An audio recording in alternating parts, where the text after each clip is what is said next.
Değerli seyircilerimiz, o zaman geçen güzel veterinerlerimiz var. O da güzelim Tel Afer'den Galip Sıtto her zamanki gibi bir güzel veteriner yapı bizim için. O da Fellah Hıdır Piro Kızılkuyu nahiyesinden, yani nahiyetil iyadiye. Hakikaten Bildir'de bizim için bir güzel veteriner yapmıştı. Şimdi konuştuk Kavali Sensesi'nde benimle meslektaşım. Bugünkü de çok garip bir şekilde, yani bilirsem bazı mesela hıdravat, bazı meyvelerde birbirine katır tohumlarına bir başka güzel bir renklik, bir dadlık verir özne. O da nahiyetil iyadiyeden izleyen bu veterane Kızılkuyu Hıdır Biro fellahımız, bakak onda tekrar sizlere dönelim. Saygı ve selamlarım, günaydın vatanın programı görenlere ve izleyenlere. Talafara bağlı olan Kızılkuyu köyünde çiftçi Hıdır Piroğlu ilk kez olarak çeşit sebze, meyve öğretmeye başlamış. İzleyin bizi.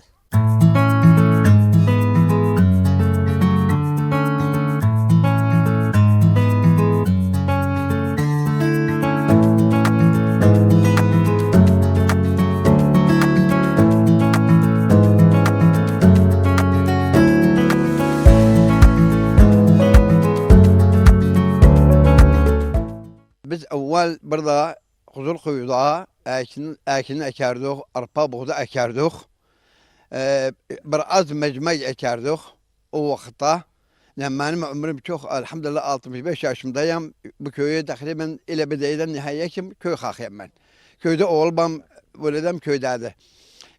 Ve elhamdülillah şükür Allah mekkinledi bizi. Bir ne yaşıl bağlıcan ektik Kızılkuyu torpağında. Ve bizim torpağımızda bu yaşlı bağcan necihlerdi.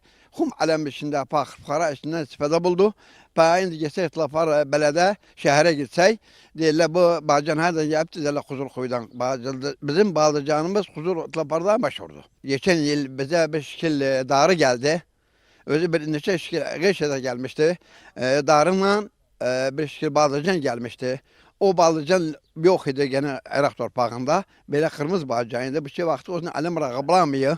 Biz darı ki işinden bir dene size veri 20-25 renk lon. Lon diyoruz biz. Türkçe renk seleleşine. 25 renk veriyi bir dene darı. Ve bizim darı indi benim evde var. Darı tüm o sise beled ehlinden darı. Ben özüne yollarım 5-10 tane. 20 tane yollarım özüne. Eksim pise bir beledimde. Koy beledim hakılık istifade eylesin. Koy kum alem göğsüne bir anne bizim tlabbarda neşkil bağlıcan yaşıl meşhurdu. Bizim beledimiz de meşhur olsun. Darda, Geşi'de. İndi ben erki mambırda 4 şekil kabak. İndi bakarsa bu kabakların rengine bakarsa renklerin ne şekildi. Nev'aları ne şekildi. Renkleri ne şekildi. Yani içinde pasal var. Sarından yaşıl. İmme gelirse içinde bir geçkil var. Böyle içinde delle tambura. Türkiye'de indi üzerine size gösteririm. İnşallah sakalını. Ve ben isteyem gene bunu tohum artsın. Pesebil beled ehlini vecaliyim. Kum bostan sahiplerine.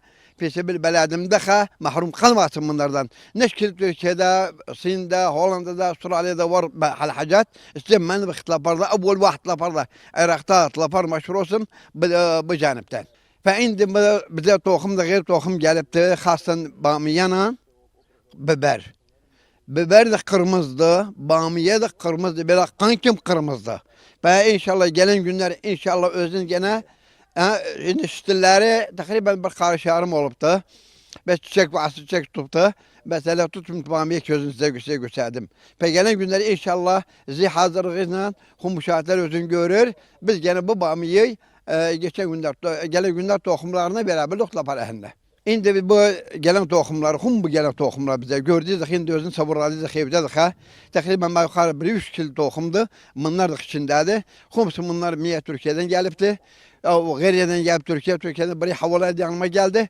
Ve ben istem zira'a mani devam eylesin. Zira'a mani eşitsin.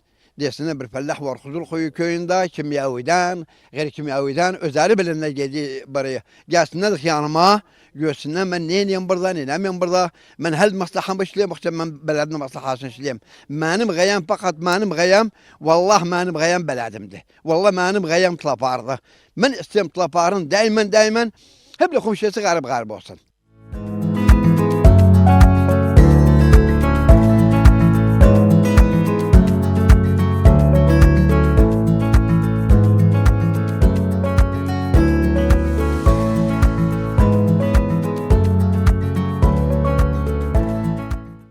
Çeşit sebzeleri ilçenin tarım listesine geçirtmek, ilçede yeni iş fırsatı bulmaktır.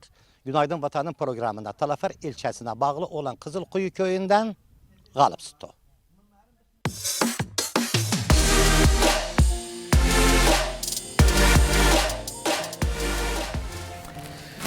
İşte o da nahiyetil iyadiyeden ne güzel yani insan özdedir kim de isterse öğretmek özün biz hazırız öğretmek özün. Yani sağ olsun bak ne güzel güzel işler yapırlar sağ olsun da Galip Efendi bir güzel vetereye.